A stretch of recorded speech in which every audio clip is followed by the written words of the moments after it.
الحمد لله وحده والصلاة والسلام على من لا نبي بعده وعلى آله وأصحابه أجمعين ومن تبعهم بإحسان إلى يوم الدين গত পর্বে অর্থাৎ 17 নং পর্বে আমরা আল মাসহু আলাল ইসাবাতি ওয়াল জাবিরাতি এর আগ পর্যন্ত পড়েছি।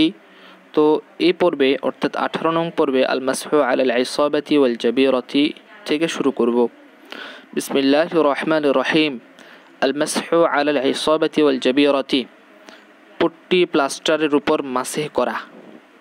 আজকের আলোচনা বহস হচ্ছে পট্টি প্লাস্টারের উপর মাসহ করা নিয়ে। তো আমি একটা নতুন নিয়ম এখানে অ্যাড করব আমাদের দর্সে, সেটি হচ্ছে যে ইবারতটি আমি পড়ব, পড়ার আগে ইবারত পড়ার আগে আমি ফোঁটা ফোঁটা দিয়ে, অর্থাৎ আমি নীল ফোঁটা দিব আজকে। তো নীল ফোঁটা দিয়ে আমি চিহ্ন দিয়ে রাখবো যে আমি এই ইবারতটি পড়ব, যাতে আপনাদের বুঝতে সহজ হয়। তো আমি প্রথমে ফোঁটা দিয়ে রাখি কোন ইবারতটি আমি পড়ব। أعوذ بالله من الشيطان الرجيم. قال الله تعالى هو اجتباكم وما جعل عليكم في الدين من حرج. هو اجتباكم এর অর্থ হচ্ছে আই ইখতারাকুম, আল্লাহ পাক সুবহানাহু ওয়া তাআলা তোমাদের জন্য ইখতিয়ার করেছেন, তোমাদেরকে ইখতিয়ার করেছেন। ইয়া মা'শারাল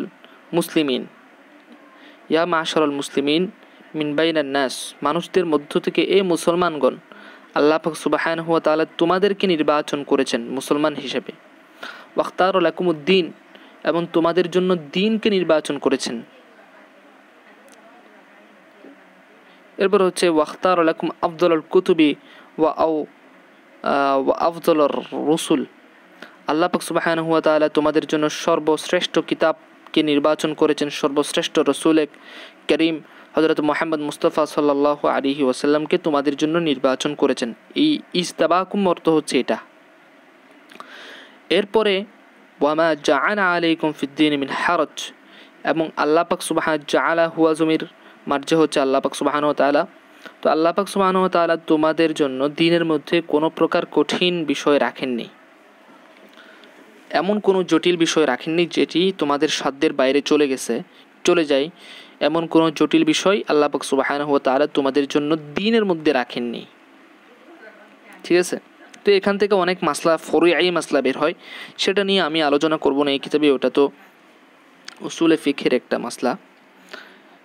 এই আয়াতের তাফসিরেই এই ব্যাখ্যাটা করেছে।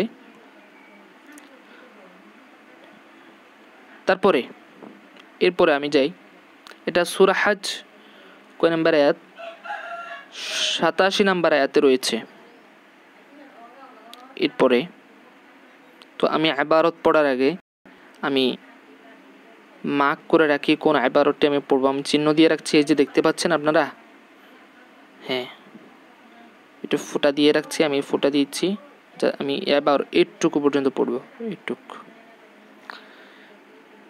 ইদা জুরিহা উজবুন, যখন কোনো অঙ্গ জখম হবে, ওয়ারবিত বিআইসাবাতিন, এবং জখমকৃত অঙ্গে প্লাস্টার পট্টি লাগানো হবে, ওয়াকানা সাহিবাল ইসাবাতি, এমত অবস্থায় সে পট্টিওয়ালা, সে কি পট্টিওয়ালা। তো লা ইয়াস্তাতিউ গসলাল উজবি ওয়ালা মাসহাহু, তো যে অঙ্গের মধ্যে সে প্লাস্টার করছে সে অঙ্গ সে ধৌত করতে পারছে না। গসলাল উজব, অঙ্গটি ধৌত করতে সে পারছে না। ওয়ালা মাসহাহু ইয়ানি, অর্থাৎ লা ইয়াস্তাতিউ মাসহাল উজবি, এবং সে ওই অঙ্গটি মাসেও করতে পারছে না। তো এখন কি করবে? তো এখন হুকুম হচ্ছে ইয়ামসাহু আকসারা মা শুদ্দা বিহিল উজবু মিন ফাওকিহি, যে অঙ্গটিকে বাঁধা হয়েছে তার অধিকাংশ মাসে করবে, পুরোটা না, তার অধিকাংশ উপর থেকে মাসে করবে। এরপরে ওয়ালা ইয়াজালু ইয়ামসাহু ইলা আন ইয়ালতাইমাল জুরহু, এবং সে মাসে করতেই থাকবে, মাসে চালু রাখবে ততদিন পর্যন্ত যতদিন পর্যন্ত না জখমটি ভালো হয়। ইলা আইয়া ইলতা ইমাল জুরহু, জখম ভালো হওয়ার আগ পর্যন্ত, জখমটি আরোগ্য লাভ করার আগ পর্যন্ত মাসে চালু রাখবে। অর্থাৎ মাসে স্টপ তখনই করবে, মাসে স্টপ তখনই করবে যখন জখমটি ভালো হয়ে যাবে। এরপরে ইবারতে আমরা যাই। প্রথমে একটু চিহ্ন দিয়ে নিই কতটুকু পর্যন্ত পড়ব। ওয়ালা ইউশতারাতু আন ইয়াকুনা কদ শাদ্দাল ইসাবাতা আলা তাহারাতিন। আচ্ছা, প্রথমে আমি চিহ্ন দিয়ে রাখি, আচ্ছা চিহ্ন দিয়ে দিয়ে পড়তে একটু হয়। আচ্ছা, এতটুকু পর্যন্ত। ওয়ালা ইউশতারাতু আন ইয়াকুনা কদ শাদ্দাল ইসাবাতা আলা তাহারাতিন, যে তহারত অবস্থায় পাট্টি লাগানো, যেই স্থানে যে অঙ্গে জখম হয়েছে ওই জখমকৃত স্থানে তহারত অবস্থায় পট্টি লাগানো শর্ত নয়। ইদা ইনকাসারা উজবুন, কোনো একটি অঙ্গ ভেঙে গেল, ওশুদ্দাদা আলাইহি জাবিরাতুন, তাতে পট্টি লাগানো হলো। ইয়ামসাহু আলাল জাবিরাতি হাত্তা ইয়ালতাইমাল জুরহু, সে পট্টির উপর মাসে করবে যতদিন না পর্যন্ত জখমটি ভালো হয়। অর্থাৎ জখমটি ভালো হওয়ার আগ পর্যন্ত পট্টির উপর মাসে চালু রাখবে। ওয়ালা ইউশতারাতু শিদ্দুল জাবিরাতি আলা তাহারাতিন, তাহারাত অবস্থায় পট্টি লাগানো, পট্টি বাঁধা শর্ত নয়। যেমনিভাবে তায়াম্মুমের মধ্যে যেমনিভাবে ওই মৌজা পরিধানের ক্ষেত্রে যেভাবে তাহারাত অবস্থায় মৌজা পরিধান করা শর্ত, মৌজা পরিধানের ক্ষেত্রে তহারত অবস্থায় মৌজা পরিধান করা শর্ত, তবে পট্টি লাগানোর ক্ষেত্রে তহারত অবস্থায় পট্টি বাঁধা শর্ত না। এরপরে ইবারতটি পড়ি। আমি প্রথমে চিহ্ন দিয়ে নিই বোঝার সহজার্থে। ইয়াজুজু আন ইয়ামসাহা আলা জাবিরাতি ইহদার রিজলাইন, ইয়াজুজু আন ইয়ামসাহা আলা জাবিরাতি ইহদার রিজলাইন, দুই পায়ের একটা পায়ের পট্টি লাগানোর উপর মাসে করা জায়েজ হবে। ওয়ায়াকসিলার রিজালাল উখরা, এবং অপর পা ধৌত করতে পারবে। এরপরে বলতেছে যে লা ইয়াবতুলুল মাসহু, মাসে বাতিল হবে না, বিসুকুতিল জাবিরাতি ক্বাবলা ইলতিআমিল জুরহি, জখম ভালো হওয়ার আগে পট্টি পড়ে গেলে, যে পট্টিটা লাগাইছে ওই জখমকৃত স্থানে যে প্লাস্টার বা যে লাগাইছে ওটা খুলে যাওয়ার মাধ্যমে মাসে বাতিল হবে না। তো এরপরে বলতেছে ইয়াজুজু তাবদিলুল জাবিরাতি বিগাইরিহা, এমনকি তাবদিলুল জাবিরাত অর্থাৎ পট্টি বদলানো জায়েজ আছে। ওয়ালা ইয়াজিবু ইআদাতুল মাসহি আলাইহা, এবং তার উপর মাসাইকে ইআদা করা, আবার পুনরায় করা আবশ্যক হবে না। তার উপর মাসাইকে পুনরায় করা আবশ্যক হবে না, মানে পট্টি খুলে আবার পরিবর্তন করছে তো তার উপর আবার মাসাই করতে হবে না, ওই যে প্রথমবার মাসাই করছে তাই হবে। ওয়ালাকিন্নাল আফযলা, কিন্তু উত্তম হলো আন ইউঈদাল মাসহা বা'দা তাবদীলিল জাবিরাতি, কিন্তু উত্তম আর একটা জায়েজ বুঝতে হবে। তবে উত্তম হচ্ছে পট্টি পরিবর্তনের পরে মাসে ইআদা করা উত্তম। পট্টি পরিবর্তনের পরে মাসে ইআদা করা, পুনরাবৃত্তি করা, আবার পুনরায় করা উত্তম। যেমন ধরেন আমি উদাহরণ দিয়ে বলি, কারো একটা অঙ্গে জখম হয়েছে, ব্যথা পেয়েছে, তো তাকে পট্টি লাগাইছে তার ওই জখমকৃত স্থানে, তো সে যদি উজু করার সময় ওই পট্টির উপর মাসে করে, তো মাসে করার পর ডাক্তার এসে যদি ওই পট্টিটা আবার পরিবর্তন করে দেয়, পরিবর্তন করে দেয়, তাহলে তার জন্যে আবশ্যক না ওই যে পট্টিটা খুলে ফেলা হয়েছে এবং নতুন লাগানো হয়েছে খুলে সেই পট্টির উপর আবার মাসাই করতে হবে, তার জন্য সেটা আবশ্যক না, তার জন্য সেটা আবশ্যক না। ঠিক আছে, অর্থাৎ ওই পট্টি দিয়ে সে নামাজ পড়তে পারবে। তবে হ্যাঁ, উত্তম হলো আফজল হলো পট্টি পরিবর্তনের পর মাসে আবার পুনরায় করা, সেটা আফজল, উত্তম।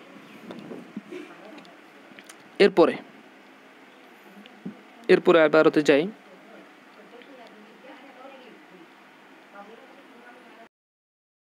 আবারতে হচ্ছে ইদা রমিদা আহাদুন, খুব সুন্দর একটি মাসলা। ইদা রমিদা আহাদুন, কারো যদি চোখ উঠে, আমরা বাংলাতে বলি চোখ উঠছে, অর্থাৎ চোখ লাল হয়ে ওই পানি বের হয় এরকম, তো ওদেরকে বলে চোখ উঠছে। ওয়ানাহাহু তবিবুন মুসলিমুন হাদিকুন, এবং একজন মুসলমান দক্ষ ডাক্তার তাকে নিষেধ করেছে। কোন জিনিস থেকে নিষেধ করেছে? আন গসলিল আইনাইন, দুই চক্ষু ধোয়া থেকে একজন অভিজ্ঞ মুসলিম ডাক্তার তাকে নিষেধ করেছে। জাজালাহুল মাসহ, তার জন্য মাসে করা জায়েজ হবে, অর্থাৎ চোখ না ধুয়ে মাসে করা তার জন্যে জায়েজ হবে। এটা বলা হয় চোখ উঠা, অর্থাৎ এটা আমরা দেখেছি হেফজখানার মধ্যে অনেক ছেলের এরকম চোখ উঠছিল। তো এরকম চোখ উঠার পরে তো আমরা দেখেছি, এবং আমার নিজেরও চোখ উঠেছিল, অর্থাৎ চোখ লাল হয়ে যায় আর সেখান থেকে পানি গড়িয়ে পড়ে, সেটাকে বলা হয় চোখ উঠা।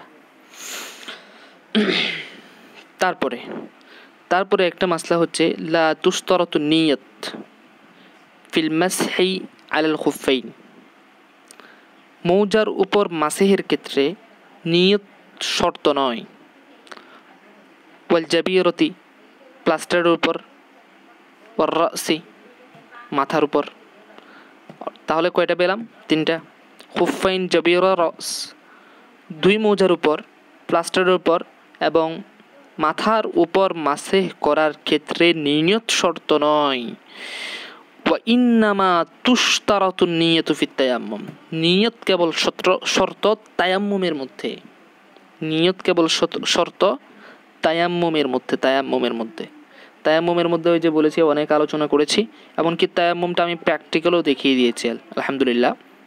তো অনেকের এই প্র্যাকটিক্যাল দেখে আমাকে অনেকে বলেছেন যে অনেক সহজ হয়েছে, আমাদের কাছে আরও স্পষ্ট হয়ে গিয়েছে।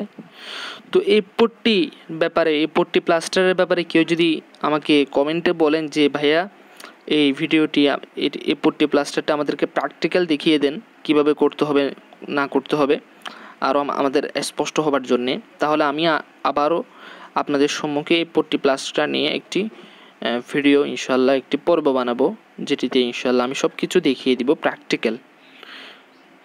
তো লাস্টের এবারও তো বলছে কি লা তুশতারাতু নিয়তু ফিল মাসহি আলাল খুফাইনি ওয়াল জাবিরাতি ওয়ার রাসি, জাবিরা 2 মৌজার মাসেহের ক্ষেত্রে, পট্টি প্লাস্টার মাসেহের ক্ষেত্রে, মাথা মাসেহের ক্ষেত্রে নিয়ত শর্ত নয়। ইন্নামা তুশতারাতু নিয়ত কেবল শর্ত তায়াম্মুমের মধ্যে, নিয়ত কেবল শর্ত কিসের মধ্যে ভাই? তায়াম্মুমের মধ্যে। তো আলহামদুলিল্লাহ আজকে আমাদের সবক এতটুকু, আমাদের সবক কামেল হয়ে গেছে আলহামদুলিল্লাহ। আবারও বলতে চাই এই জন্য যে আলহামদুলিল্লাহ যে এই কিতাবের একটি অধ্যায়, একটি বাব শেষ হয়ে গিয়েছে। তো আল্লাহ পাক সুবহানাহু ওয়া তাআলার দরবারে লাখো কোটি শুকরিয়া আদায় করছি এবং রাসূল করিম সাল্লাল্লাহু আলাইহি ওয়াসাল্লামের দরবারে লাখো কোটি দরুদ আর সালাম পেশ করছি যে আল্লাহ রাব্বুল ইজ্জত আমার এই ছোট্ট খেদমতকে যেন কবুল করে নেন। আবার আমি এই কাজটি করছি একটা সওয়াবের নিয়তে, সদকায়ে জারিয়া হিসেবে, আমার ইন্তেকালের পরে, আমার মরে যাওয়ার পরেও এটা আমার জন্য সদকায়ে জারিয়া হিসেবে রয়ে যাবে। তো আপনারাও এটা শেয়ার করেন সওয়াবের নিয়তে, ইনশাআল্লাহুল আজিব আপনাদেরও অবশ্যই একটা শেয়ারের কারণে আপনাদের সেটাই সদকায়ে জারিয়াও হতে পারে, সদকায়ে জারিয়া হবে।